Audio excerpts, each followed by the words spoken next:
এবারে আমরা alkyl halide নিয়ে আলোচনা করব। অ্যালকাইল হ্যালাইডকে সাধারণত RX দিয়ে প্রকাশ করা হয়। এখানে R হলো অ্যালকাইল গ্রুপ আর X হচ্ছে যে কোনো হ্যালোজেন। অ্যালকেন থেকে একটা হাইড্রোজেনকে অপসারণ করে নিলে আমরা যেই মূলকটা পাই সেটাকে বলা হচ্ছে অ্যালকাইল মূলক R, এবং এই X হতে পারে ফ্লোরিন, ক্লোরিন, ব্রোমিন, আয়োডিন। তাই অ্যালকাইল হ্যালাইডের সাধারণ সংকেত CN H2CN +1 অ্যালকাইল মূলক এর সঙ্গে একটা হ্যালোজেন, যেমন methyl chloride, ethyl chloride, propyl chloride, এগুলো হচ্ছে অ্যালকাইল হ্যালাইড। আমরা যখন জৈব রসায়নের বিক্রিয়ায় রূপান্তর করব তখন আমাদের এই অ্যালকাইল হ্যালাইড অন্যতম জাংশন পয়েন্ট হিসেবে কাজ করবে। তাই আমাদের অ্যালকাইল হ্যালাইডের বিক্রিয়াগুলো জেনে রাখা খুবই গুরুত্বপূর্ণ। তো আমরা এখন অ্যালকাইল হ্যালাইডের প্রস্তুতি দেখব। প্রস্তুতি।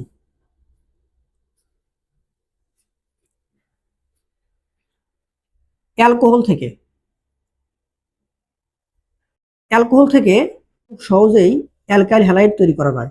অ্যালকোহল থেকে আমরা এখন অ্যালকাইল হ্যালাইডের প্রস্তুতিমূলক কয়েকটা বিক্রিয়া দেখব। তো আমরা এখানে অ্যালকোহল থেকে অ্যালকাইল হ্যালাইড তৈরির 3টা বিক্রিয়া নিয়ে আলোচনা করব। 1 নম্বর বিক্রিয়া, যে কোনো অ্যালকোহলের সঙ্গে ROH আমরা যদি লঘু হাইড্রোক্লোরিক অ্যাসিডের বিক্রিয়া দেই সেখান থেকে অ্যালকোহল পাওয়া যায়। এখানে যে ঘটনাটা ঘটে, আমাদের এই H আর OH এটা মিলে পানি তৈরি হয়, আর বাকি যে পার্ট এটা আমাদের অ্যালকাইল হ্যালাইড প্লাস পানি। এখানে HCl-টা অবশ্যই লঘু নিতে হবে। এটা খুব সহজেই তৈরি করা যায়। 2 নম্বর, আমরা যদি অ্যালকোহলের সঙ্গে ফসফরাস পেন্টাহ্যালাইডের বিক্রিয়া দিই সেখান থেকে অ্যালকোহল তৈরি হয়। কিভাবে কাজ করে আমরা একটু বিক্রিয়াটা দেখি। অ্যালকোহল এর সঙ্গে আমরা ফসফরাস পেন্টাহ্যালাইড PX5, তো এখানে উৎপাদগুলো আমাদের একটু মনে রাখতে হবে। এখানে তৈরি হবে একটা এক অণু অ্যালকাইল হ্যালাইড, তারপর তৈরি হবে POX3 ফসফোনিল হ্যালাইড, আর বাকি যেটা থাকলো প্লাস HX একটা হাইড্রোজেন হ্যালাইড তৈরি হবে। তো এই যে বিক্রিয়াটার উৎপাদগুলো মনে রাখার জন্য আমরা একটা শর্ট টেকনিক ব্যবহার করব। আমি অ্যালকোহলটাকে এভাবে লিখলাম ROH, আর ফসফরাস পেন্টাহ্যালাইড এখানে 5টা হ্যালোজেন গ্রুপ আছে, তো 2টাকে 2 সাইডে লিখি, আর মাঝখানে ফসফরাস ট্রাইহ্যালাইড লিখলাম। তাহলে কি তৈরি হবে? অ্যালকাইল হ্যালাইড RX তৈরি হয়েছে।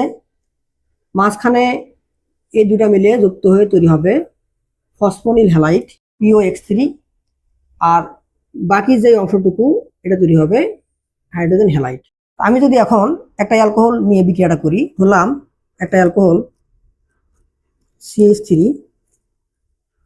CH2OH ইথানল এর সঙ্গে PCl5 এর বিক্রিয়া দিলাম।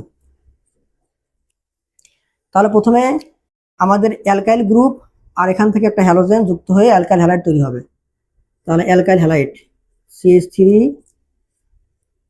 CH2Cl, তারপরে কি হবে POCl3,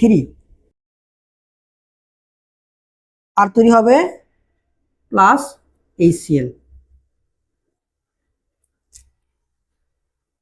3 নম্বর পদ্ধতি, আমরা অ্যালকোহল থেকে আরো একভাবে অ্যালকাইল হ্যালাইড তৈরি করতে পারি। আমাদের এই বিক্রিয়াটা কম সময়ে অধিক পরিমাণে অ্যালকাইল হ্যালাইড তৈরির ক্ষেত্রে কাজে লাগে। সেটা হলো আমরা যদি অ্যালকোহলের সঙ্গে ফসফরাস ট্রাইহ্যালাইডের বিক্রিয়া দেই PX3, এখানে একটা বিষয় লক্ষণীয়, এটা আমাদের 3 মোল নেওয়া লাগবে। তো এই বিক্রিয়ায় আমাদের ফসফরাস অ্যাসিড তৈরি হবে। তাহলে 3 মোল অ্যালকোহল এখানে নিতে হবে। তাহলে এখান থেকে আমরা 3 মোল অ্যালকাইল হ্যালাইড পাবো। একই সঙ্গে আমরা ফসফরাস অ্যাসিড পাবো H3PO3, এটাকে বলা হচ্ছে ফসফরাস অ্যাসিড।